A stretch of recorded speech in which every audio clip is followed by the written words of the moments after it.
तो चलो शुरू करते हैं कोट ऑफ द डे के साथ, आपके लिए मॉर्निंग मोटिवेशन, और फिर शुरू करते हैं सेंटेंसेस को। आपने लिखा है Dayaram Singh, allrounder powerful army officer. बहुत बड़ा नाम है, पूरा एकदम बता दिया सब कुछ। जय हिंद बेटा, जय हिंद दयाराम। तो अब हम बात करते हैं नाउ, फ्यूचर एंड पास्ट। क्या कहती है आज की quote? The past is behind, learn from it. The future is ahead, prepare for it. The present is here, live it. बिल्कुल सही बात है। You should live in a day tight compartment of the present.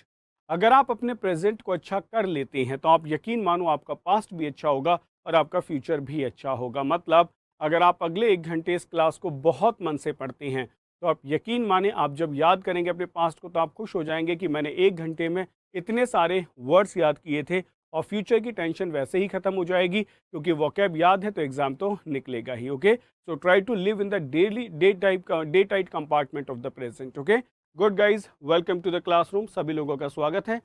तो शुरू करते हैं आपके questions के साथ में।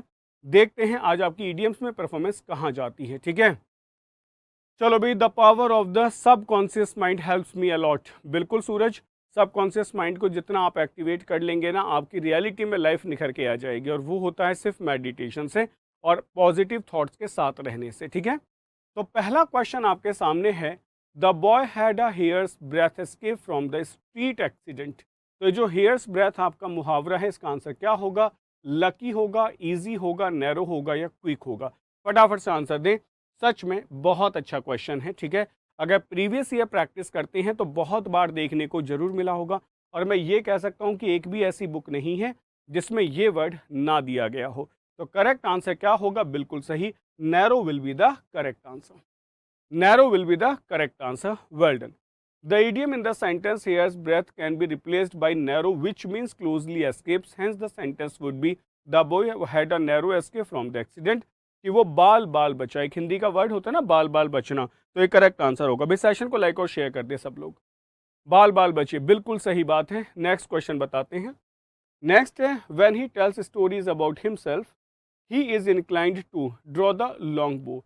एक सेंटेंस है, मतलब मुहावरा है ड्रॉ द लॉन्ग बो। इसका मतलब क्या होता है? Get excited, exaggerate, get emotional या अंडरस्टेट। जल्दी से बताएं क्या आंसर होगा। करो क्वेश्चन। बहुत बढ़िया। फ्राइडे सिर्फ आपका ईडियम्स एंड फ्रेजेस स्पेशल है। यहाँ हम आपको ईडियम्स एंड फ्रेजेस ही कराते हैं। जल्दी से बाकी बच्चे भी आंसर दें। बाजीगर कहते हैं सी आंसर होगा। कोशिश करें कि वर्ड्स को आप लिख दें। ठीक है, जो आपको आंसर लगता है। देखो बात समझते हैं। When he tells stories about himself, जो जब वो अपने बारे में स्टोरी सुनाता है, he is inclined to. Inclined मतलब झुक जाता है किसकी तरफ? To draw the long bow. एक आपने सुना होगा बचपन में जब आपस में बातें करते थे, कोई फ्रेंड आके बताता था हम वहाँ गए, ये करा, तो कहते ना ज़्यादा मच खींच टूट जाएगा। याद आ रहा है? कहते ना हम लपेट रहे हैं, ऐसे करते थे, हम लपेट रहे हैं। तुम बोलो हम लपेट रहे हैं। ठीक है, एक होता है ज़्यादा मत फेंक, हम यार टूट जाएगा, खींच मत टूट जाएगा। इसका मतलब इतना बड़ी बड़ी बातें करना कि जो सच में बाहर हो उसके सोच से। तो करेक्ट आंसर क्या होगा? एग्जैजरेट होगा। किसी बात को बहुत बढ़ा चढ़ा के कह देना। याद रहेगा बिल्कुल। ठीक है, कि ज़्यादा मत खींच भाई, टूट जाएगा। ठीक है, एग्जैजरेट मत करो ज़्यादा, कि हम समझ जाएंगे सही क्या था। तो the idiom in the sentence to draw the long bow means to overstate something, probably the story one is telling in the sentence. So the idiom draw क्या होगा बेटा? ये होगा आपका इट इज कॉल्ड exaggerate। तो sentence लिखा गया, the long bows can be replaced with exaggerate which is means the overstate कर देना, किसी चीज को बहुत बढ़ा चढ़ा के कह देना। ठीक है, अच्छा एक बात और है, HYPERBOLE। याद आ रहा है बेटा? हाइपरबली, ये एक बड़ा काम का वर्ड है, यहाँ याद करने लायक है। हाइपरबली का मतलब क्या होता है? हाइपरबली मतलब होता है किसी बात को बहुत ज़्यादा उससे कह देना, एग्जैजरेट करके। जैसे आपने कह दिया I filled the sea with tears, मैंने आंसुओं से समुद्र भर दिया। एक विलियम शेक्सपियर की लाइन है, जो लेडी मैकबेथ है वो कहती है all the perfumes of Arabia can not Sutton this little hand.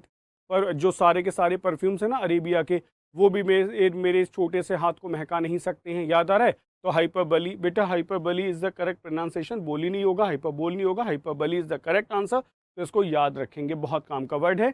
Next try करते हैं। नेक्स्ट आ जाओ। बहुत बढ़िया, वेल डन भाई, बड़ी अच्छी परफॉर्मेंस है। नेक्स्ट क्वेश्चन ट्राई करते हैं। नेक्स्ट आ जाएंगे। नेक्स्ट है द ग्रेट वॉरियर, जो बाजी प्रभु थे, held the enemy at bay but was killed in the end. क्या आंसर होगा? Prevented enemy from coming too near, did not allow enemy to attack his position, launched a counter attack after initial success, और retreated initially but launched a heavy attack afterwards. Answer बताएं क्या answer होगा? करो भी जल्दी से, question का answer दें।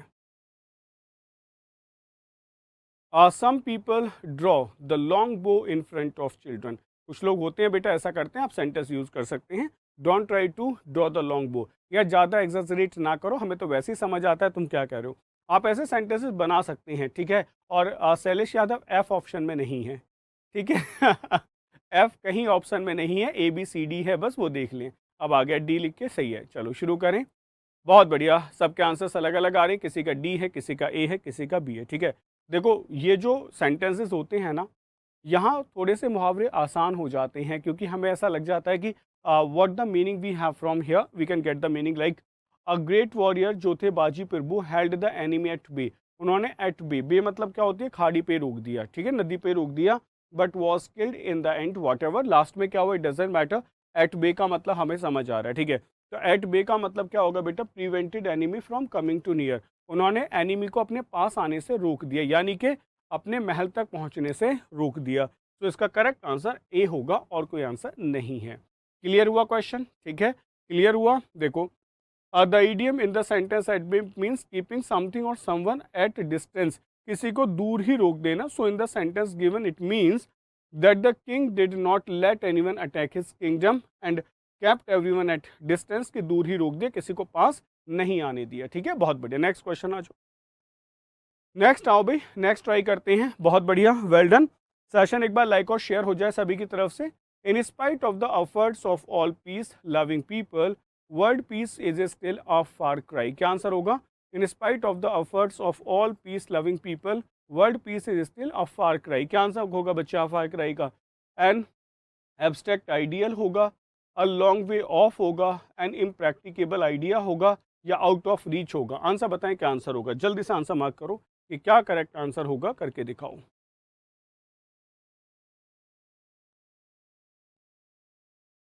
ईडियम्स में तो हुआ ही नहीं लग रहा है बेटा, हो जाएंगे, ईडियम्स भी हो जाएंगे, घबराओ मत बिल्कुल भी, ठीक है। तो हम यहाँ देख पा रहे हैं, ठीक है, क्या लिखा गया? In spite of the efforts of the all peace loving people, world peace is still a far cry, अभी भी बहुत दूर है, ऐसा लगता है कि अभी भी पास में नहीं है। तो एन एब्स्ट्रैक्ट आइडियल मतलब जो एब्स्ट्रैक्ट है, नो वन नोज की what will happen, a long way of कहीं बहुत दूर है, एन इम्प्रैक्टिकेबल आइडिया या आउट ऑफ रीच। तो करेक्ट आंसर क्या होगा? अ लॉन्ग वे ऑफ, कहीं बहुत दूर हमें दिखाई देती है, a long way off है, ठीक है। सी the idiom in the sentence of far cry means long way to go.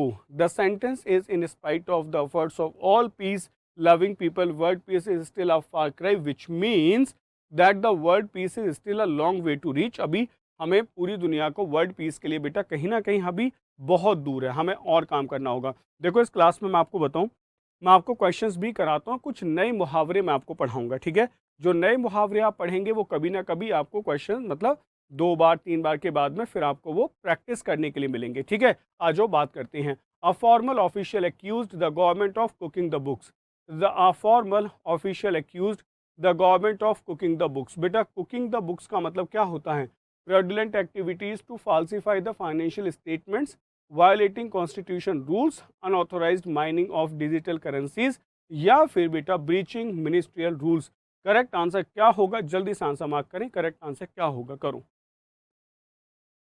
बहुत बढ़िया, बहुत बढ़िया।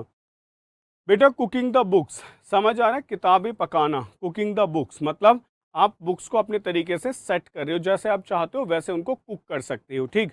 तो करेक्ट आंसर क्या होगा बेटा? Fraudulent activities to falsify the financial statements in the office, everyone is cooking the books. हर कोई बेटा अपने अपने फाइनेंशियल बेनिफिट्स के लिए काम कर रहा है, कहीं ना कहीं कंपनी के साथ फ्रॉड किया जा रहा है, ठीक है। बहुत बढ़िया, ऐसे चीज़ों को आप सेंटेंस में यूज़ करके भी बता सकते हैं। और देखो अगर आप मुहावरे यूज़ करते हैं ना अपनी डेली लाइफ में, ठीक, तो बहुत अच्छा होता है। जैसे आप ये सोचो, आपने कहा कुकिंग द बुक्स, तो आप कह सकते हो कि हमारे कॉलेज में से कई सारे टीचर्स हैं, they are only cooking the books, मतलब पढ़ाते नहीं हैं, बस अपने फाइनेंशियल एक्टिविटीज़ के लिए कहीं ना कहीं फ्रॉड करने में लगे रहते हैं, ठीक। आपने कहा बहुत सारे बैंक के कर्मचारी होते हैं, they are only cooking the books, company में बहुत सारे लोग हैं, they are only cooking the books. तो आप ऐसे बोल सकते हो, मतलब you have no need to speak the complete sentence in Hindi, try to just create a blend of Hindi and English, then your communication will be proper. Okay, तो don't cook the books, बेटा don't cook the books.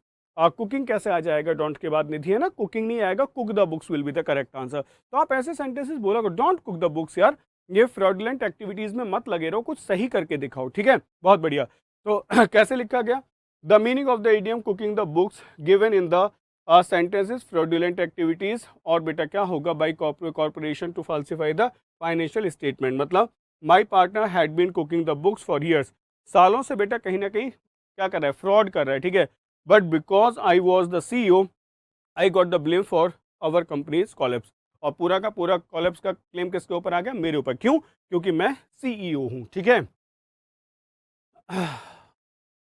I wanna serve my country instead of cooking the books. बहुत बढ़िया sir, मैंने आपने CDS 2021 का result check किया था, उसमें मुझे इंग्लिश में 51 मिल रहे हैं और कुछ इंक्रीज हो सकते हैं क्या, बेटा अभी हो सकते हैं. ठीक है ना, बिल्कुल अंकित, अगर आपके 51 आ रहे हैं तो मैं आपको बता रहा हूँ, देखो इंग्लिश में ना 70 के अराउंड पहुँचना बड़ी आसान सी बात होती है, बिल्कुल भी मुश्किल नहीं है. अगर आप 51 पे हैं तो इसका मतलब बेसिक्स आपको आते हैं. You need to practise some hard, मतलब something like you have to practise all the previous year papers and you have to go through some mock test. Okay, अब आपकी वो कंडीशन मुझे नहीं लग रही है कि आपको बेसिक्स पढ़ना होगा. बस एक बार अपनी जो स्टडीज़ है, जो आपने पढ़ा, उसको रिफ्रेश करो, गिव सम टाइम. ठीक है, और after that just start with the practice sets like mock test करो और प्रीवियस ईयर पेपर्स करो. ठीक है, when I was in Delhi, the capital आएगा, my teacher was cook the books, नहीं बेटा, my teacher was cooking the books होगा, cooking the books होगा. ठीक है, सेंटेंसेस वाज के बाद बी वर्ब के बाद या तो third form of the verb आ सकती है या फिर ING फॉर्म आ सकती है. ठीक है, some of the library students cook the books. हाँ बेटा, कुछ स्टूडेंट्स क्या करते हैं, कुक द बुक्स, मतलब सिर्फ और सिर्फ फ्रॉडुलेंट एक्टिविटीज में लगे रहते हैं. आ जाएं, our readers are advise to take this information with a grain of salt. अब आप ये सोचो कि कुक द बुक कितना अच्छा सा सेंटेंस है, समझ आ गया, कुक द बुक, इसको बोल के देखो. एंड आई डोंट से कि आप पूरा सेंटेंस इंग्लिश में बोलें, just try to make the blend of Hindi and English and then you feel कि आपका कम्युनिकेशन बाकी लोगों से बहुत अच्छा है. ठीक है, क्यों कुक द बुक करते रहते हो, देखो तभी भी मजा आएगा बोलने में. See, readers are advise to take this information with a grain of salt. तो ग्रेन ऑफ सॉल्ट का मतलब क्या होगा, taking something under consideration, taking responsibility to maintain privacy, not taking something too seriously और नॉट टेकिंग समथिंग इजीली. क्या होगा बताओ जल्दी से, करेक्ट आंसर क्या होगा, फटाफट आंसर मार्क करो. गुड मॉर्निंग भाई, good morning UPSC, how are you भाई. सेशन को सब लोग लाइक और शेयर कर दो भाई एक बार और फटाफट से बताएं क्या आंसर होगा. ठीक है, बिल्कुल देखो समझो, आपने कहा readers are advise to take this information with a grain of salt, मतलब रीडर्स को एडवाइस किया गया to take this information with a grain of salt, मतलब इसको बस कैसे ले, ग्रेन ऑफ सॉल्ट. आपने सॉल्ट में से ग्रेन उठा लिया, छोटा सा दाना, क्या उससे आपको कुछ सब्सटेंशियल मिलेगा, मतलब ताकतवर मिलेगा, आप कहीं से उसका तो पता ही नहीं चलेगा, टंग पे रखेंगे तो टेस्ट भी नहीं आएगा. बिल्कुल, नॉट टेकिंग सीरियसली, किसी चीज़ को सीरियसली ना लेना. ठीक है ना, not taking something too seriously, बहुत सीरियसली ना लेना. ठीक है, तो आपने कहा not taking something too seriously, मतलब I hear that we can get a free movie ticket if we wear red. Okay, but Calvin told me that, so I am going to take to win a grain with a grain of salt. समझ गए कि मैंने कहा red dress पहन के जाओगे तो free tickets मिलेंगे, तो it's a with a grain of salt यार, इसे ज़्यादा सीरियसली मत लो, ऐसा नहीं हो सकता. ठीक है, तो don't take it too seriously. समझ गए, तो याद रहेगा take it with a grain of salt. अब आप बहुत सारी बात कहते होगे कि यार इसको सीरियसली मत लो, जैसे कोई कहता है, मानो कोई सेक्शन है कि भाई ये वाला सेक्शन मेरा पुअर है, किसी ने कहा रीडिंग एबिलिटी में मुझे पैराजम्बल्ड में दिक्कत है, तो किसी ने कह दिया don't take it with a grain of salt, इसे ज़्यादा सीरियसली मत लो, हो जाएगा. ठीक है, क्योंकि रीडिंग एबिलिटी वाला सेक्शन है, कोई रूल एंड रेगुलेशंस नहीं आते हैं, तो आप कई जगह इसको बोल सकते हैं. ठीक है, तो आपने कहा नॉट टेकिंग सीरियसली, भाई नॉट टेकिंग सीरियसली तो कुछ हुआ नहीं ना पूरा, और सीरियसली की स्पेलिंग भी गलत है. Every student for exam is grain of salt, sentence बिल्कुल भी सही नहीं है सुंदर बाबू, कोई मीनिंग ही नहीं बना है. चलो नेक्स्ट हम ट्राई करते हैं. I use to think SLR camera was the bees knees until I actually give DSLR camera a chance. ठीक है, तो क्या होगा बेटा, bees knees something which is very popular, something which is satisfactory, something which is everlasting, something which is excellent. Correct answer क्या होगा, जल्दी से आंसर मार्क करें कि करेक्ट आंसर क्या होगा, करो भी. Every student for exam is grain of salt नहीं है सही। बाकी बच्चे भी सेंटेंस बनाओ। Why don't you just move your fingers on the keyboard. मतलब मैं देखता हूँ आप लिखते क्यों नहीं हो। आप अगर ये भी लिखेंगे ना द बीज नीज, तभी भी कम से कम आपको याद रहेगा। आप लिखो, आप बोलो। जितना ज़्यादा आप लिखोगे, जितना ज़्यादा बोलोगे, ये लैंग्वेज है, ये मैथ्स नहीं है कि आपको कोई फॉर्मूला प्रूव करना है, आपको 2+2 कोड लिखना है। ये बिल्कुल मैथ्स नहीं है, ठीक है, समझ गए। ये लैंग्वेज है, इसको जितना ज़्यादा बोलोगे, जितना ज़्यादा लिखोगे, आपको स्पेलिंग सुधर जाएंगे। आपको याद आएगा कि बीज नीज में मैंने स्पेलिंग क्या लिख दी थी, ठीक है। तो आपको सब कुछ बहुत अच्छे से याद रहने वाला है। तो ट्राई टू राइट समथिंग। देखो बीज नीज का मतलब होता है, बीज को माना जाता है बहुत बिजी। तो ये बीज नीज है, समथिंग विच इज एक्सीलेंट, जो बहुत एक्सीलेंट है, बहुत काम करता है, ठीक है। D will be the correct answer. कि मुझे लगता था कि यही कैमरा एक्सीलेंट है जब तक मैंने दूसरा यूज नहीं किया। It is called the bees नीज। बिल्कुल। तो भाई ये लिखा करो, जैसे लक्ष्मी कुमारी ने लिखा, कम से कम बीज नीज तो लिखो। मैं ये कह रहा हूं जैसे हम डेली वोकैब याद करते हैं, ऐसे हम सारे मुहावरे भी आज याद करेंगे, ठीक है। आ जाओ। हमने क्या लिखा, when you refer to something at as a busy bees knees, कहते हो ना, it means that it is of excellent और वेरी हाई क्वालिटी का होगा। जैसे आपने कहा the platinum watch they are showing me is the bees knees in terms of technical achievement, कि ये तो बेटा बहुत एक्सीलेंट है अगर मैं टेक्निकल अचीवमेंट की बात करूं। बहुत अच्छे। तो ऐसे लिखो, लिखा जरूर करो, बिना लिखे कुछ नहीं होगा, ठीक है। बहुत बढ़िया। अब लगा अच्छा कि आप लोग क्लास में एक्टिव हैं। बस आंसर मत लिखो, वर्ड लिखो। राज turned a deaf ear to the advices of all his friends। तो क्या होगा बेटा turned a deaf ear का answer? Take seriously, listen carefully, did not pay any attention and was strongly opposed। Answer mark करें, क्या correct answer होगा। फटाफट question का आंसर दो, करो भी जल्दी से आंसर मार्क करें। ओके, पहले मुहावरा लिखो और तब उसके सामने आंसर लिखो। इससे आपको हैबिट पड़ जाएगी। ये वाला वर्ड लिखो, क्या है, टर्न्ड अ डीफ ईयर, और उसके सामने आप ABCD में से जो भी आपको आंसर लगता है वो आप लिख के दिखाएंगे। बहुत बहुत बहुत। अब आप ऐसे कह सकते हो ना, some adamant children turn a deaf ear towards their parents. मतलब कुछ ऐसे एडामेंट बच्चे होते हैं, वो हमेशा अपने पेरेंट्स की बातों को अनसुना कर देते हैं। दे डोंट पे अटेंशन, ठीक है। तो करेक्ट आंसर क्या होगा, did not pay attention. Okay, don't try to turn a deaf ear, मतलब बिल्कुल भी अनदेखा मत करो या अनसुना मत करो चीज़ों को। Try to be here, class में रहने की कोशिश करो। क्या लिखा गया, the meaning of the phrase deaf ear is not pay any attention होगा, when I asked Michael to go with me for help he just turned a deaf ear. उसने बस अनसुना कर दिया, उसने ध्यान ही नहीं दिया मेरी बातों पे। बिल्कुल सही तरीका समझ आ रहा है। लिख के दिखाओ फटाफट से और याद करके जाओ, ठीक है। आ जाओ। 1 घंटा मतलब 1 घंटा है, चीजें सीख के जाना है, ऐसा नहीं है कि बस ऐसे ही निकल लेंगे। नेक्स्ट क्वेश्चन है बच्चों, Manish is a queer fish, it is not easy to understand him. जल्दी से बताएं क्या आंसर होगा, करो answer. Serious person, clever person, strange person और फनी पर्सन, क्या करेक्ट आंसर होगा। फटाफट से आंसर मार्क कर दें, करो भी। आप बेटा किसी चीज को अनसुना कर देना, समझ पा रहे हो दयाराम सिंह, किसी चीज को अनसुना कर देना, बिल्कुल ध्यान ना देना, ठीक है। Don't turn a deaf year, बिल्कुल भी बेटा अनसुना मत करो। मैं आपसे कह रहा हूँ सेंटेंस लिखो, तो try to write the sentences here, ठीक है। आ जाओ। अब देखो यहाँ तो एक बड़ा अच्छी सी बात समझ लो, ये जो वर्ड है यही आपसे पूछा जा सकता है कि इसका मतलब क्या होता है। तो इसका मतलब लिख लो STRANGE, स्ट्रेंज। इसका मतलब होता है स्ट्रेंज, समझ गए। तो करेक्ट आंसर क्या होगा, it is not easy to understand him. वो एक बड़ा विचित्र सा इंसान है, इसके बारे में पता लगा पाना कि ये कौन है बहुत मुश्किल हो जाएगा, ठीक है। तो करेक्ट आंसर क्या होगा, स्ट्रेंज पर्सन होगा। सी करेक्ट आंसर होगा। सही है, सी करेक्ट आंसर होगा। बहुत बढ़िया। देखो क्या लिखा गया, the phrase queer fish is use to refer to someone who is an eccentric और ऑड पर्सन। इसेंट्रिक है, सन की है, ऑड है। If someone is a queer fish they are a bit strange and can sometimes behave in an unusual way. वो unusual वे में मतलब आपको कर सकते हैं। सो जैसे आपका कोई फ्रेंड है, आपको पार्टी में ले गया और आपके पास साथ में बातें नहीं कर रहा है, तो आपने क्या आप कह सकते हो, don't be a queer person. But भाई यहाँ क्वीर फिश मत बनो, don't be a strange person, ठीक है। ऐसा बिहेव मत करो इसेंट्रिक तरीके से, बिल्कुल सही बात है। तो क्वीर फिश कम से कम एक बार लिख तो दो, जिससे आपको स्पेलिंग तो याद रह जाए क्या था, ठीक है। लिख के तो दिखा दें कम से कम। नेक्स्ट आ जाओ, A nice person should give a wide berth to the bad company.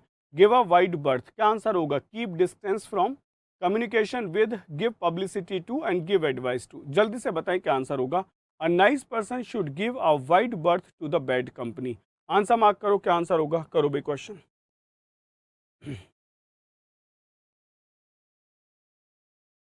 फटाफट फटाफट आंसर मार्क करो, लिखो। कीप डिस्टेंस, बिल्कुल सही बात है। देखो, गिव अ वाइड बर्थ, आप ऐसे समझ लो, ये जो बर्थ है सीट के लिए लिखा गया है ना, ठीक है, BIRTH जन्म होता है, और ये सीट के लिए लिखा गया है। तो जैसे कोई आके आपके पास बैठा तो आपने क्या कहा, वहां बैठ जाओ भाई, यही हमारे ऊपर ही बैठोगे, बिल्कुल। तो गिव अ वाइड बर्थ यानी कि दूर बिठाना खुद से। तो दूर बिठाने का मतलब क्या होगा, कीप डिस्टेंस, यानी कि डिस्टेंस मेंटेन करना। याद रहेगा, ऐसे याद कर सकते हैं, ठीक है। ये BERTH है और BIRTH मतलब जन्म होता है। तो करेक्ट आंसर क्या होगा, कीप डिस्टेंस फ्रॉम, किसी चीज से डिस्टेंस बना के रखना, डिस्टेंस को मेंटेन करना, ठीक है। सॉरी भाई, अभी तक कितने आपके सही हुए ये आप मुझे बताएंगे। A phrase give a wide berth means to avoid और स्टे अवे फ्रॉम समवन और something. For example, I could see that she was in a bad mood, so I gave her a wide berth. मतलब कहीं ना कहीं वो बुरे mood में है तो मैंने उसको वाइड बर्थ दे दिया, ठीक है। अब समझो, देखो हमने सेशन कैसे बनाया है। यहाँ तक हमने बात की कुछ मुहावरे जो आपसे ट्राई करवा लिए, ठीक है। आपने ये मुहावरे कुछ पढ़े होंगे, कुछ नहीं थे। अब हम बात करते हैं कुछ बिल्कुल नए मुहावरे देखते हैं। अब इन सेंटेंसेस को, मुहावरों को समझ लें, उसके बाद ये 5 मुहावरे मैं आपको बताऊं, हम फिर दोबारा से प्रैक्टिस शुरू करने वाले हैं, ठीक है। 3 ही करेक्ट हुए, अंकित अभी तो बहुत कम है, तो इसका मतलब आपका एक ईडीएम सेक्शन वाले में भी आपके मार्क्स कम आते होंगे, ठीक। चलो आ जाओ, पहले कुछ मुहावरे सीखते हैं, फिर हम आगे एक बार फिर प्रैक्टिस करेंगे, ठीक है।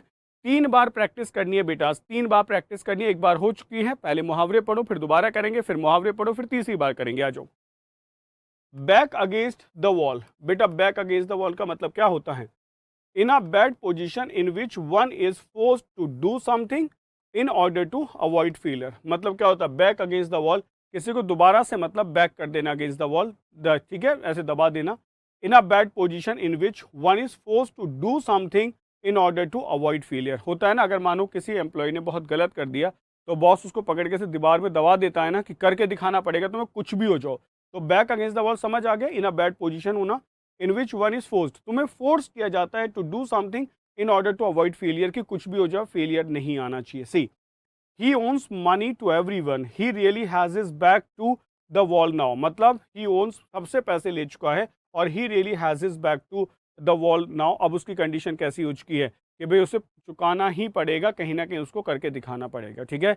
याद हुआ, बैक अगेंस्ट द वॉल, याद रखेंगे, ऐसे ध्यान से याद कर लो, बैक अगेंस्ट द वॉल, किसी को वॉल से बिल्कुल सटा देना, ठीक है, बैक अगेंस्ट द वॉल कर देना, ठीक। नेक्स्ट आ जाओ, नेक्स्ट क्वेश्चन ट्राई, नेक्स्ट मुहावरा ट्राई करते हैं, सेंटेंस यूज करते जाएंगे।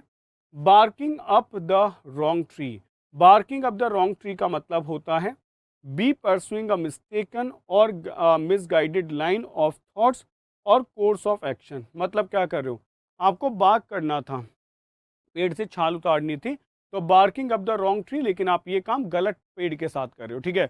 आपको पता है कि कुछ पेड़ की छाल बड़ी फायदेमंद होती है, आप उसे मेडिसिन के लिए यूज़ कर सकते हैं, कुछ की छाल यूज़ नहीं होती है, ठीक है। तो आपने कहा barking up the wrong tree, यार तुम गलत ट्री को बार्क कर रहे हो, इसका मतलब समझ आ गया ठीक से, कि बी परसुइंग अ मिस्टेकन और मिसगाइडेड लाइन, आप गलत जगह काम कर रहे हो, ऑफ थॉट और कोर्स ऑफ एक्शन में, ठीक है। तो सही जगह आ जाओ। तो आपने कहा the police were barking, police word हमेशा प्लूरल होता है, प्लूरल नाउन है, वर्ब वर लगाएंगे, सही लिखा गया।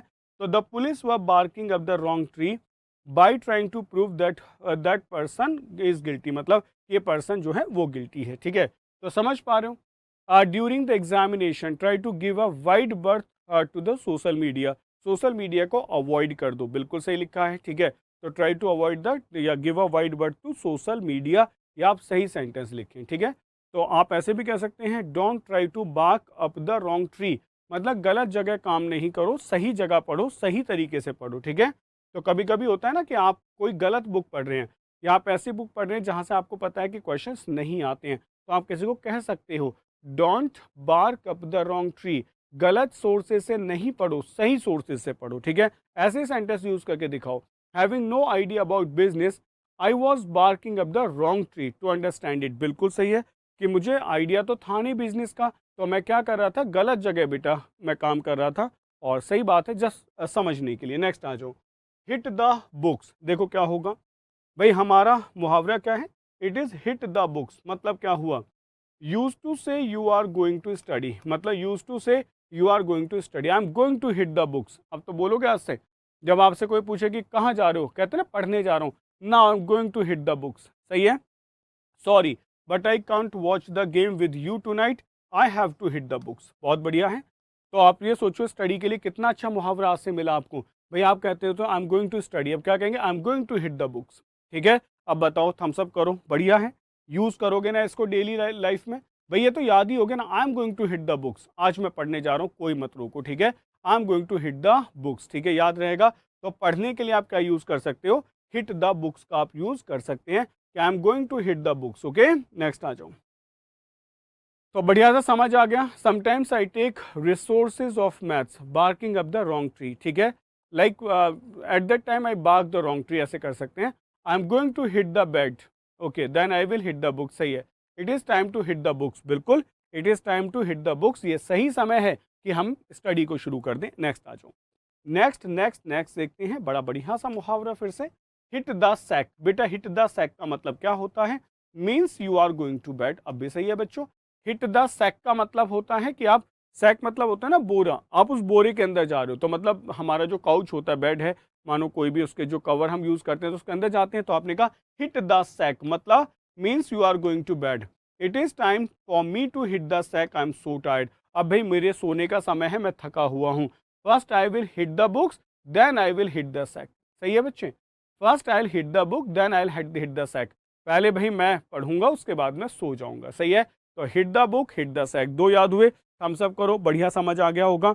और दोनों मुहावरे नए नए हैं आपके लिए, बिल्कुल नए, hit the book and hit the sack. ठीक है, नेक्स्ट आ जाओ और समझते हैं, when I am so tired I hit the sack. बिल्कुल, everyone who is tired he hits the sack, वो हमेशा क्या करता है बेटा, हिट द सैक करता है। नेक्स्ट आ जाओ, next, to go from rags to riches. बेटा ये अच्छा मुहावरा है। रैग्स आपको पता होगा, रैग्स मतलब होते हैं वो जो फटे हुए कपड़े होते हैं, टैटर्ड क्लोथ्स हैं, ठीक है, उनके लिए कहा जाता है। और रिचेस माने आप समझ लो वेल्थ के लिए यूज़ किया जाता है। Gone from being poor to having a lot of money, मतलब कोई आदमी पहले बहुत गरीब हुआ करता था, जैसे बहुत सारे फिल्म स्टार्स के बारे में कहा जाता है कि वो पहले रैग्स में रहते थे, now they are in riches, अभी उनके पास बहुत सारी वेल्थ है। तो आपने क्या लिखा, Jim Carrey went from rags to riches, he was once living in a van, एक वैन में रहता था, बट इवेंचुअली धीरे धीरे रिजल्ट आया, became one of the highest paid comedians in the world, और वो दुनिया का सबसे बड़ा कॉमेडियन बना। ठीक है, जो मैं बोल रहा था वही एग्जाम्पल आपको मिल गया कि बहुत सारे फिल्म स्टार्स के लिए कहा गया है कि वो रैक्स में रहते थे, now they are in riches. बिल्कुल क्लियर है, ठीक है। तो आप बता सकते हैं कोई स्टोरी, आप बता सकते हैं किसी इंसान के बारे में, 25 दिन में पैसा डबल। ठीक है, rags to riches. We all are doing our own hustle to go from rags to riches. हम सब लोग बेटा अपना हसल कर रहे हैं जिससे कि हम रैक्स से रिचेज की तरफ चले जाएं। ठीक है, बहुत बढ़िया, बहुत अच्छे। तो आप ऐसी कोई भी स्टोरी बता सकते हैं, किसी आदमी को आपने अगर देखा हो कि वो पहले गरीब था और बाद में वो रैक्स टू रिचेज चला गया। नेक्स्ट आ जाओ। नेक्स्ट है बच्चों, the project did not appear to hold out bright prospects. तो बच्चों क्या होगा, the project did not appear to hold out bright prospects, मतलब हाईलाइट करना होगा, शो करना, ऑफर करना है, अपीयर करना। जल्दी से बताएं करेक्ट आंसर क्या होगा, आंसर मार्क करो। We all are doing our own hustle to go from rags to riches. बिल्कुल, सेंटेंसेस भी यूज करने हैं। ठीक है, जल्दी से सेशन को सब लोग लाइक और शेयर कर दें, बहुत बढ़िया। I hit the sack late at night but hit the books early in the morning. ठीक है बच्चे, बहुत बढ़िया। We all are doing our own hustle, आपका सेंटेंस हो गया है। बिल्कुल, शुरू करते हैं, बहुत बढ़िया। होल्ड आउट क्या होता है, देखो, the project did not appear to hold out bright prospect. जो प्रोडक्ट है ना, डिड नॉट अपीयर, वो दिखाई नहीं देता है, टू होल्ड आउट करेगा ब्राइट प्रॉस्पेक्ट को, मतलब कहीं ना कहीं वो ब्राइट प्रॉस्पेक्ट को बेटा शो करता है। ठीक है, ऑफर करता है, सही बात, ऑफर होगा। ठीक है, शो भी नहीं होगा, शो माने दिखाना होता है, ऑफर करना होगा। तो अ phrasal verb is a verb that is made up of the main verb. ये बेटा एक फ्रेजल वर्ब थी ना, ठीक है। तो इस फ्रेजल वर्ब का मतलब होता है किसी चीज़ को ऑफर कर देना। ठीक है, तो आपने कहा आ न्यू ड्रग में hold out hope for patients with lung cancer. तो ये जो न्यू ड्रग है ना, ये होल्ड आउट होप करती है, यानी कि ये ऑफर करती है होप को। ठीक है, तो ऑफर करना होगा। नेक्स्ट आ जाओ। अब देखो एक चीज़ और है बेटे, दो वर्ड होते हैं, ध्यान से देख लो।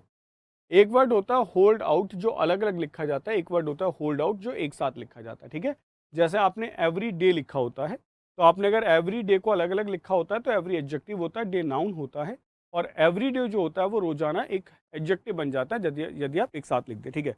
तो होल्ड आउट का मतलब होता है जो अलग अलग है, रेसिस्ट और survive in difficult circumstances, continue to be sufficient होगा, have a feeling of hope और ऑप्टिमिज्म जो आपको आंसर बताया था, और ऑफर अ चांस और होप होगा, ठीक है, जो आपको आंसर बताया गया था।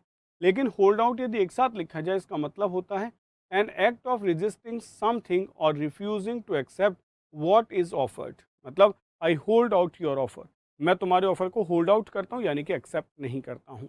नेक्स्ट है a person who resist something और refuse to accept an offer, एक पर्सन हो सकता है ही इज होल्ड आउट, मतलब वो क्या है, वो एक्सेप्ट नहीं करतेगा, ठीक है। तो एक ये दोनों वर्ड हैं, ध्यान से देख लेंगे। नेक्स्ट क्वेश्चन आ जाओ। Companies producing goods play to the gallery to boost their sales. Companies producing goods play to the gallery to boost their sales का आंसर होगा एडवर्टाइज होगा, go against the public demand होगा, attempt to appeal to the popular taste होगा, और यहाँ पर depend upon the public for approval होगा। Answer बताएं क्या करेक्ट आंसर होगा, जल्दी से आंसर मार्क करो।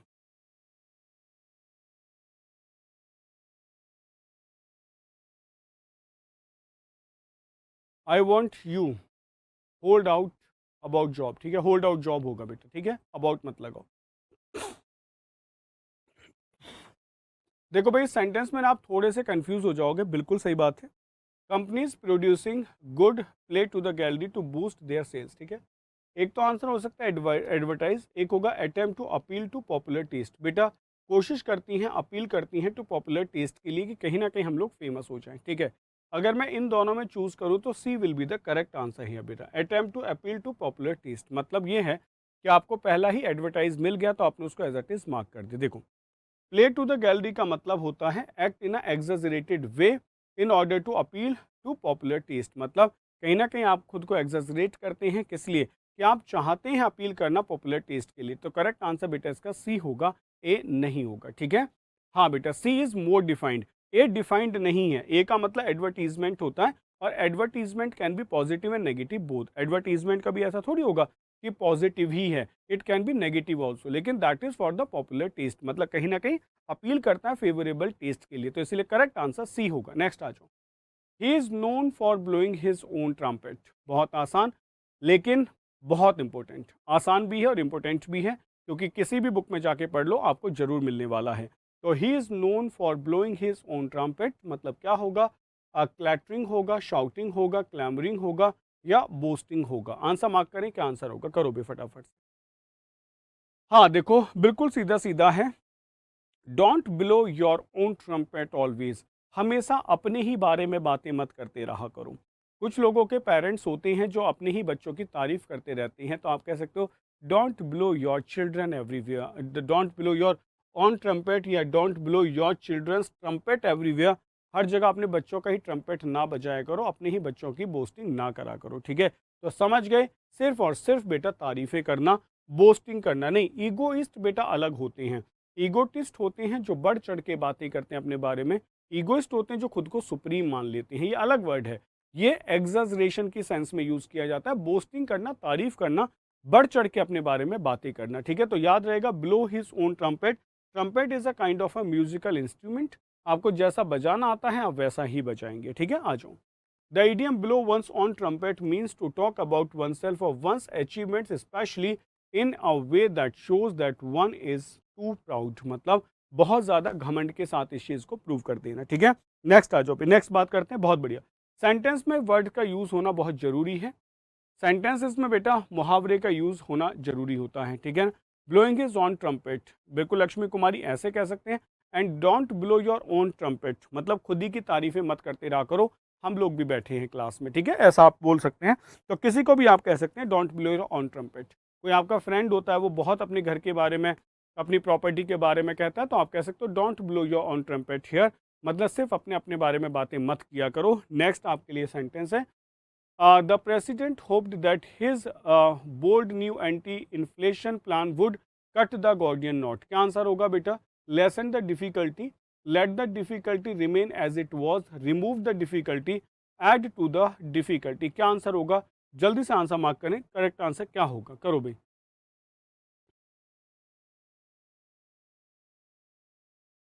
फटाफट फटाफट आंसर मार्क करो। हाँ देखो, दोनों में थोड़ा सा कंफ्यूजन है। लेसेंड द डिफिकल्टी भाई, या फिर रिमूव द डिफिकल्टी। कंफ्यूज हो रहे हो ना? ठीक है, ये तो हो ही नहीं सकता let the difficulty remain as it was, ऐसी ही बनी रहे जैसी वो थी, और ऐड टू द डिफिकल्टी यानी कि और जोड़ देना। तो दो आंसर दिखाई दिए, या तो लेसन करना होगा, रिमूव। अब एक बार बताओ, हमने कहा कट द गॉर्डियन नॉट, बिल्कुल नॉट को काट देना, यानी कि जो समस्या थी उसको खत्म कर देना। इसका मतलब remove the difficulty will be correct answer. बेटा ये करेक्ट आंसर होगा। समझ पा रहे हो? See the idiom cut the Gordian knot means to solve और remove a problem in a direct और फोर्सफुल वे। समझ गए मेरी बात? कि पूरी तरीके से खत्म कर देना, यानी कि काट देना पूरी तरीके से, रिमूव कर देना प्रॉब्लम को इन अ डायरेक्ट और फोर्सफुल वे। मतलब इनडायरेक्ट नहीं होगा, डायरेक्ट होगा। ठीक है, तो you have to cut the Gordian knot about inflation. Inflation को लेकर तुम्हें बिल्कुल समस्या का समाधान करना होगा। समझ गए? कि हेल्थ, जो हमारी हेल्थ सर्विसेज हैं, उसको लेके गवर्नमेंट को कट द गॉर्डियन नॉट करना होगा, यानी कि उन सर्विसेज को बिल्कुल बेहतर करना होगा। जो भी हसर है, कट द गॉर्डियन नॉट, उसको बिल्कुल खत्म कर दो। ठीक है, याद रहेगा। नेक्स्ट आ जाओ, नेक्स्ट ट्राई करते हैं। बहुत बढ़िया, सेशन को भाई सब लोग लाइक और शेयर कर दो। बहुत बढ़िया, let's cut the Gordian knot. चलो भाई समस्या का समाधान करते हैं। बिल्कुल सही है, आप ऐसे भी इसका यूज कर सकते हो, let's cut the Gordian knot. चलो भी आज समस्या का समाधान करते हैं। बिल्कुल, remove the difficulty will be the correct answer. बहुत बढ़िया, नेक्स्ट आ जाओ।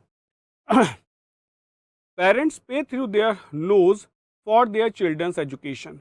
बेटा पे थ्रू देयर नोज का आंसर क्या होगा?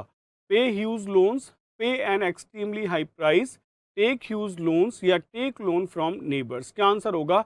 जल्दी से आंसर बताएं कि क्या करेक्ट आंसर होगा। आंसर मार्क करो, करो भाई। बिल्कुल बिल्कुल बढ़िया, जल्दी से लिख के दिखाओ। और सेंटेंसेस बेटा लिखते चले जाओ, सेंटेंसेस यूज करते चले जाओ। ठीक है, आज एक काम करना, जो कमेंट सेक्शन होगा ना स्टोरी का, कमेंट सेक्शन पे जो स्टोरी आप बनाते हैं, तो वहाँ आप आज कुछ मुहावरे यूज करके एक बहुत बढ़िया से लिख के दिखाना। ठीक है, हाँ बेटा, पे थ्रू देयर नोजेस मतलब नाकों चने चबा देना, या नाक से बेटा पे करना। इसका मतलब हो जाता है पे एन एक्सट्रीमली हाई प्राइस। आजकल एजुकेशन के लिए बहुत ज़्यादा प्राइस पे करना पड़ता है। ठीक है, ऑनलाइन एजुकेशन बहुत सस्ती भी है क्यों बच्चों, है ना ऐसे ही? जैसा कहीं कहीं बहुत महंगी है और कहीं कहीं एजुकेशन बहुत सस्ती भी है।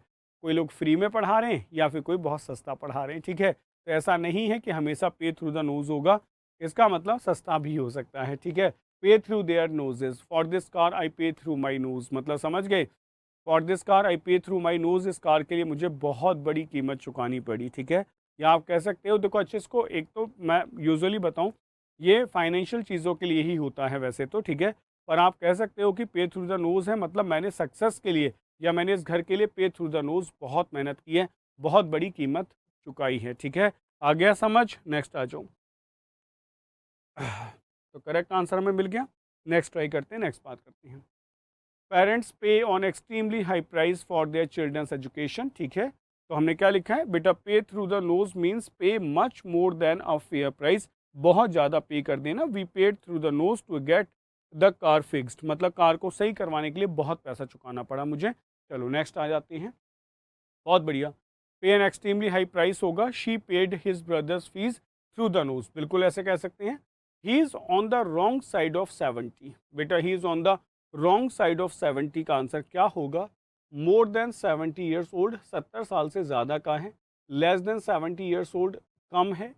70 ईयर्स ओल्ड 70 का ही है। 80 ईयर्स ओल्ड है, 80 का है। तो जल्दी से मुझे बताएं कि he is on the wrong side of 70 का मतलब क्या होगा?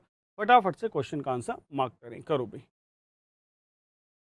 Ramesh page through the knows in order two by his first car, बिल्कुल पहली कार खरीदने के लिए उसे नाको चने चबाने पड़ गए, आप ऐसे कह सकते हैं। ठीक है, एक नाको चने चबाना होता है ना, उसका मतलब होता है बहुत परेशान कर देना, ट्रबल में डाल देना। ठीक है, for KTM bike he paid through his nose, बहुत बढ़िया, इस बाइक के लिए उसने बहुत बड़ी कीमत चुकाई। बहुत अच्छे, ऐसे ही तो बेटा यूज़ करना है, सेंटेंसेस यूज़ करने से ही चीज़ें समझ आती हैं। ठीक, बिल्कुल सही बात है। रॉन्ग साइड ऑफ 70 का मतलब है 70 से ऊपर जा चुका है। ठीक है ना, तो मोर देन 70 ईयर्स ओल्ड होगा। आप ऐसे समझ लो कि रॉन्ग साइड ऑफ स्पीड जो होती है वो ज़्यादा होती है, कम नहीं होती है। आपको याद रहेगा, अगर मैं कहता हूँ रॉन्ग साइड ऑफ स्पीड, यानी कि स्पीड की रॉन्ग साइड पे हो आप, इसका मतलब आप ज़्यादा पे हो कम नहीं हो। ऐसे आप याद कर सकते हैं कि अगर कहता है रॉन्ग साइड ऑफ 70 यानी कि 70 से ज़्यादा होगा। On the wrong side of is a phrase which means older than and then as mention. बेटा उससे ज़्यादा ही होता है। She looks to me as if she is on the wrong side of 50। वो मुझे ऐसे लगती है जैसे 50 साल से ज़्यादा की है। तो रॉन्ग साइड ऑफ स्पीड से आप याद कर सकते हैं कि जो स्पीड की रॉन्ग साइड होती है वो कभी कम नहीं होती है, ज़्यादा होती है। ठीक है, तो आप इसको ऐसे याद रख पाएंगे। इटरनल कैसे हैं भाई? जय हिंद, जय हिंद। चलो नेक्स्ट क्वेश्चन बताओ। They completed the job whip and spur. क्या आंसर होगा बेटा? They completed the job whip and spur. क्या लिखें? केयरफुली, केयरलेसली, इन हरी या कंप्लीटली? फटाफट आंसर बताओ। करेक्ट आंसर क्या होगा? जल्दी से आंसर मार्क करो, करके दिखाओ बेटा, करो भाई फटाफट से। More than 70 years old. हाँ बेटा, 70 ईयर्स ओल्ड आएगा भाई यहाँ पे, ठीक है ना, क्योंकि ये नाउन बना है, एडजेक्टिव नहीं है। ठीक है, तो आपको ऐसे लिखना होगा। He got wrong side of 80। ठीक है, अब आप कह सकते हो I am wrong side of 30, मैं 30 से ज़्यादा का हूँ। ठीक है, आप कह सकते हो I am wrong side of 20, sir मैं 20 से ज़्यादा का हूँ। तो अपनी एज बताने का एक नया तरीका आपको मिल गया ना भाई। किसी को एज बतानी है, कोई पूछे कितने साल को, तो I am wrong side of 20, मैं 20 की रॉन्ग साइड पे हूँ। अब लगाते रहो हिसाब कौन सी उम्र होगी। ठीक है, तो एक नया तरीका मिला कि हम ऐसे भी अपनी एज को बता सकते हैं। ठीक है, आ जाओ। They completed a job whip and spur. बेटा विप मतलब होता है कौड़े बरसा के, और स्पर मतलब होता है तेजी से। ठीक है, तो केयरफुली नहीं होगा, केयरलेसली नहीं होगा, इन हरी होगा बेटा। जल्दबाजी में उन्होंने जॉब कर दी, जल्दबाजी में उन्होंने जॉब कर दी। In hurry will be the correct answer. The phrase whip and spur means to do something with the utmost haste, बहुत जल्दबाजी में। Don't be, don't do that whip and spur, जल्दबाजी में मत करो। The army rode with the whip and spur to their rescue. बेटा बहुत तेजी से उन्होंने आर्मी ने काम किया, इसलिए बेटा रेस्क्यू करने के लिए, समझ गए? तो विप एंड स्पर का मतलब है बहुत तेजी से। ठीक है, नेक्स्ट आ जाओ। नेक्स्ट नेक्स्ट आता है the rebel army ruined the village neck and crop. ये तो समझ ही आ गया होगा, the rebel army ruined the village neck and crop. और आज के मुहावरे आसान इसलिए लग रहे होंगे क्योंकि सेंटेंस में यूज हुए हैं, और सीडीएस के पेपर में यूजुअली सेंटेंस में आते हैं। एसएससी में कभी सेंटेंस में भी आ जाते हैं और विदाउट सेंटेंस भी आ जाते हैं। ठीक है, लेकिन किसी भी एग्जाम के लिए मुहावरे जरूर आते हैं, मतलब कोई ऐसा एग्जाम नहीं है जहां मुहावरे ना पूछे जाते हों। तो नेक एंड क्रॉप का मतलब क्या होता है? अगर हम डायरेक्ट बात करें, पार्शियली होगा, होल हार्टेडली होगा, कंप्लीटली होगा, या सब्सटेंशियली होगा। करेक्ट आंसर बताएं, क्या आंसर होगा? बेटा सब्सटेंशियली एक पॉजिटिव वर्ड होता है, जहां आप कहते हो कि ये जो प्लान है ना सब्सटेंशियल है, मतलब कहीं ना कहीं इसमें ताकत है, ये हो सकता है। ठीक है, तो जल्दी से मुझे आंसर बताएं बेटा, क्या आंसर होगा? फटाफट फटाफट आंसर देना शुरू करो भाई। करेक्ट आंसर क्या होगा? जल्दी से आंसर मार्क करो, फटाफट आंसर मार्क करो, क्या आंसर होगा? करें? ठीक है, आसान समझ आ रहा है। The rebel army ड्यूइंग the village neck and crop. बेटा सारी गर्दन काट दी, सब खत्म कर दिया, इसका मतलब कंप्लीटली होगा, पूरी तरीके से बर्बाद कर देना किसी को, यह आंसर बनेगा। नेक्स्ट आ जाओ, देखते हैं। The phrase neck and crop. बेटा नेक एंड क्रॉप इस पर नहीं है, ठीक है, इसको सही कर देता हूँ। नेक एंड क्रॉप होगा यहाँ पे। ठीक है, means completely and with, that is he shot beat the goalkeeper neck and crop. पूरी तरीके से बेटा उसको शॉट कर दिया। ठीक है ना, पूरी तरीके से हरा दिया। कैसे? नेक एंड क्रॉप होगा कंप्लीटली। नेक्स्ट आ जाओ। Acquiring a job is a cakewalk for a student who has good academic performance coupled with the good attitude. समझ गए? अगर किसी का गुड एकेडमिक परफॉर्मेंस है और कपल्ड विद बेटा गुड एटीट्यूड है, तो उसके लिए जो जॉब होती है वो क्या बन जाती है? अ केक वॉक बन जाती है। मतलब क्या होगा? Walk away with a cake, वो आराम से केक लेके कहीं जा सकता है। अ डिफिकल्ट अचीवमेंट, मुश्किल बन जाती है। अ केक वॉक या a walk away made with cakes, कि आप केक लेके खिसक गए। एन ईजी अचीवमेंट, क्या करेक्ट आंसर होगा? आंसर मार्क करो, करके दिखाओ भाई, फटाफट आंसर मार्क करो, बहुत बढ़िया। तूफान destroyed the village crop and neck, neck and crop ऐसे कर दो बेटा, पूरी तरीके से डिस्ट्रॉय कर दिया। ठीक है, I am wrong side of 21, बिल्कुल सही है, लेकिन ये 20 के साथ होगा बेटा, 21 से ज़्यादा को आप ये भी यूज़ कर सकते हो। बस आपने कहा है कि भाई आप उससे ज़्यादा के, बिल्कुल। तो केक वॉक का मतलब होता है एन ईजी अचीवमेंट। ठीक है, क्लियरिंग एनी मतलब आप कह सकते हो clearing any government exam is not a cakewalk. किसी भी गवर्नमेंट एग्जाम को क्लियर करना केक वॉक नहीं है। समझ पा रहे हो मेरी बात? It's not cakewalk to learn vocabulary.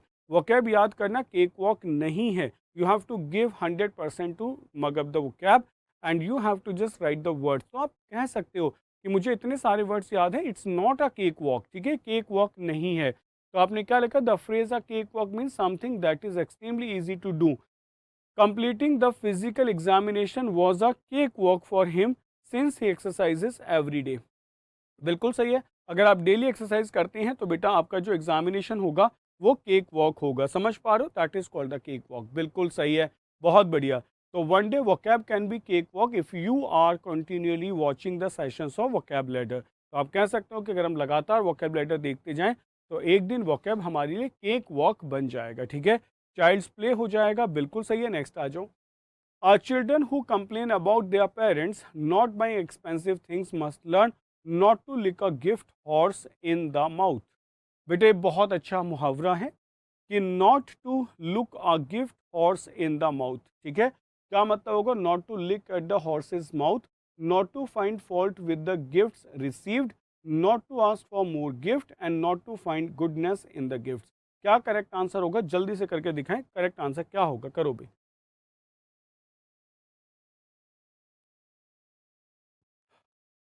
You have to make your preparation a cakewalk, ठीक है। तो जल्दी से बताओ भाई क्या आंसर होगा, करो फटाफट फटाफट करो। करें, आ जाओ भाई देखो। आंसर होगा not to look a gift horse in a mouth का मतलब होता है बेटा कि not to find the fault in the received. मतलब गिफ्ट आपको मिलते हैं ना, तो कुछ लोग गिफ्ट में भी कहते हैं ना ऐसा गिफ्ट दिया वैसा गिफ्ट दिया, तो बेटा वो बिल्कुल नहीं होगा, ठीक है ना। एक हमने सुना होगा मुहावरा, गांव में कहा जाता है कि जो गाय गाय की वो होती है ना बेटा, दान की जो गाय होती है उसके दांत नहीं देखे जाते हैं, ठीक है। कि मतलब जो दान मिला है उसे एज इट इज एक्सेप्ट किया जाता है, उसमें ये नहीं होता कि ऐसा होगा और वैसा होगा, ठीक है। आ जाओ, अब हम बात करते हैं बेटा कुछ नए मुहावरे की और फिर हम एक लैप और करेंगे, ठीक है। टाइम होता जा रहा है, फटाफट आ जाओ। हमने क्या लिखा बच्चों, मिडास टच। मिडास टच का मतलब क्या होता है, someone is very successful in the business. मतलब कोई आदमी बहुत ज़्यादा सक्सेसफुल है। आपने मिडास की स्टोरी पढ़ी होगी, वो जिसको छू लेते थे सोना बन जाता था। तो आपके पास मिडास टच, आप जो करोगे बहुत बढ़िया होगा। आपने कहा बेटा Jen really has the Midas touch, every business starts become very successful. वो जो भी शुरू करती है वो सब कैसा हो जाता है, सक्सेसफुल हो जाता है। It is called Midas touch, ठीक है। नेक्स्ट आ जाओ। नेक्स्ट है बच्चों इन द रेड। क्या आंसर होगा समझ लो। नेक्स्ट होगा बेटा in the red. In the red का मतलब क्या होता है, to be in the red is to lose money more money than you make. मतलब क्या होता है बेटा, इन द रेड का मतलब होता है, मैं आसान लिख देता हूँ, बी इन क्या होगा, बी इन DEBT डेट होगा। बी इन डेट कहीं ना कहीं बेटा कर्ज में चले जाना। तो I M in the read this month after paying that speeding ticket, ठीक है। मतलब आज मैं क्या हूँ बेटा, मैं आज रेड में हूँ, यानी कि मैं कर्जे में हूँ, ठीक है। तो बी इन द रेड का मतलब होगा कर्जे में होना। नेक्स्ट आ जाओ, नेक्स्ट बात करते हैं, नेक्स्ट देखते हैं बेटा इन द ब्लैक। अब सुनो, हमने ब्लैक के बारे में एक चीज़ पढ़ी होती है, ब्लैक मार्केट पढ़ी है ना, कि वो ब्लैक मार्केट में काम करता है, ब्लैक मार्केट है, ठीक है। तो इन द ब्लैक का मतलब क्या होगा, देखो बेटा इन द ब्लैक का मतलब होगा to be in the black is make more money than you spend. अब आप क्या कह सकते हो कि अगर आप ब्लैक मार्केट में हैं तो आप इन द ब्लैक हैं, यानी कि आप बहुत ज़्यादा पैसा बना लेते हैं। तो आपने क्या लिखा, after working a couple of small jobs over the weekend I earned an extra 500 euro dollar and I'm back in the back black। मतलब क्या है, मैं वापस बेटा अर्निंग में हूँ, यानी कि मैं पैसे बना चुका हूँ, ठीक है। तो इन द ब्लैक का मतलब होता है पैसे कमा लेना, बना लेना, ठीक है। नेक्स्ट आ जाओ। Receive a kick back.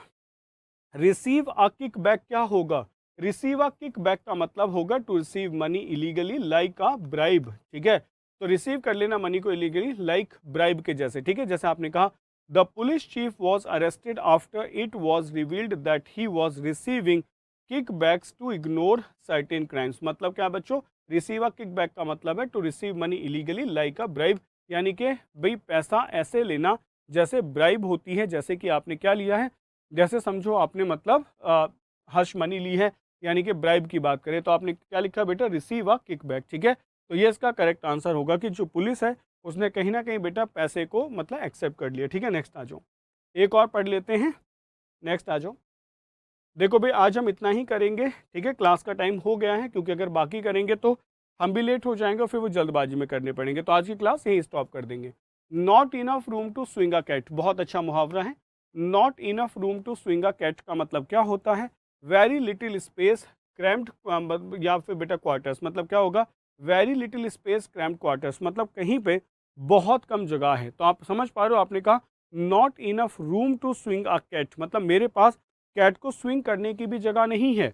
आपने कहा we were jammed in a bus with not enough room to swing a cat. Bus में इतनी ज़्यादा भीड़ थी कि हम बस क्या नहीं कर सकते थे बेटा, हम बिल्कुल भी अपनी कैट को स्विंग नहीं कर सकते थे, यानी कि हम मूव भी नहीं कर सकते थे। समझ आ रहा है? तो भाई ये रहा आज का आपका सेशन। आप मुझे बताएं कि आज का आपका सेशन कैसा लगा। Keep imbibing. We believe in you.